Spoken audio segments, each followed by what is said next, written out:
है, इस पे कैसे देखते हैं मुतफाई? सुशासन के 11 साल गरीब कल्याण को समर्पित, कृषि कल्याण को समर्पित, महिला उत्थान को समर्पित। भाजपा के कार्यकर्ता आज आनंदित मन से नरेंद्र मोदी जी को अपनी ओर से आभार व्यक्त करते हैं।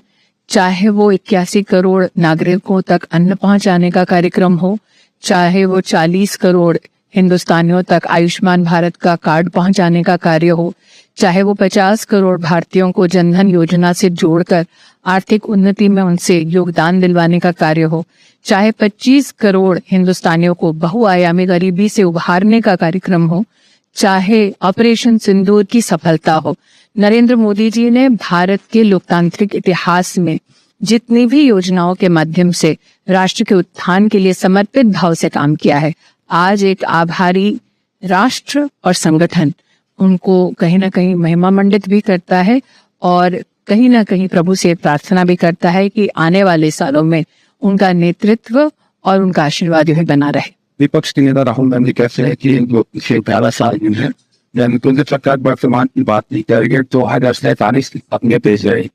मुझे ऐसा लगता है कि 11 सालों की जो उपलब्धियां मैंने एक सिर्फ सेंटेंस में आपको गिनवाई है, उसको कभी किसी ने चुनौती नहीं दी है।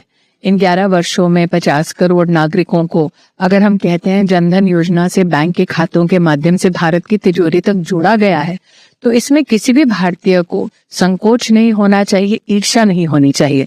अगर आज मैं डीबीटी की ही योजना देखूं तो भारत सरकार ने 40 लाख करोड़ से ज्यादा की राशि सीधा भारतीय नागरिकों के बैंक खाते में पहुंचाई है।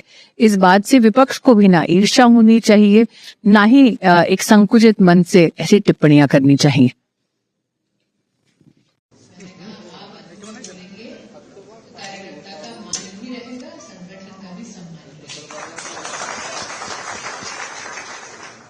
मंच पर आसीन सभी महानुभावों को वंदन करते हुए आज कार्यकर्ताओं को और इस प्रोफेशनल मीट में जितने नागरिक आए हैं उनको विशेष आभार व्यक्त करने आए हूं। ये 11 वर्ष नरेंद्र मोदी के नेतृत्व के पूर्ण आप सबके सहयोग, आपके आशीर्वाद, आपके समर्थन की वजह से ही संभव हो पाए हैं। इसलिए मंच की ओर से, भारतीय जनता पार्टी के हर कार्यकर्ता की ओर से, संपूर्ण संगठन की ओर से ऐसे नागरिकों का साधुवाद, शत नमन और अभिनंदन। आज रविंद्र जी ने अपने उद्बोधन में जिम्मेदारी का एहसास दिलाया और कहा कि इतिहास के पन्ने पलटे जाएं तो संविधान के गर्भ से जो राज्य की व्यवस्था अटल बिहारी वाजपेयी जी के सानिध्य में संभव हुई, उस राज्य के प्रति सतत हमारा क्या रुझान, क्या जिम्मेदारी होनी चाहिए, ये आज हमें कार्यकारी प्रदेश अध्यक्ष जी ने अवगत कराया।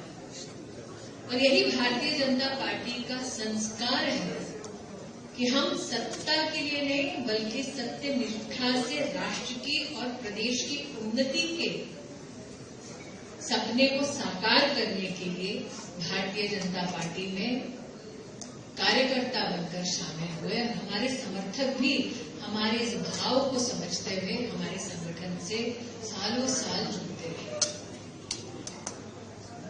जो एक समय में 2 सांसदों की पार्टी थी, वो आज विश्व की सबसे बड़ी राजनीतिक पार्टी के नाम से उभरी है।